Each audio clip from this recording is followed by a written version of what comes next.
வணக்கம் நண்பர்களே! உங்களுக்கான திறன்களை நீங்கள் தான் இனம் கண்டு கொள்ள வேண்டும். அதாவது உங்களுக்கு என்ன திறன் உள்ளது என்பதை நீங்கள் தான் உணர முடியும்.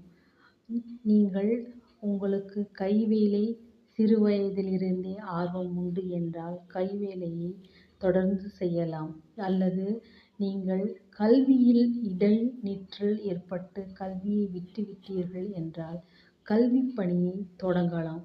ஒரு சிலர் தங்களால் இது முடியாது, எனக்கு ஆங்கிலம் வராது, எனக்கு இந்தி என்னால் இனி படிக்க முடியாது, எனக்கு வயதாகிவிட்டது, என்னால் செய்ய முடியாது, என் கணவர், என் உறவினர்கள், என் குழந்தைகள் எப்பொழுதும் என்னை குறை கூறிக் கொண்டே இருக்கிறார்கள். நான் எதற்கும் சரியானவள் அல்ல. அதாவது எதையும் என்னால் சிறப்பாக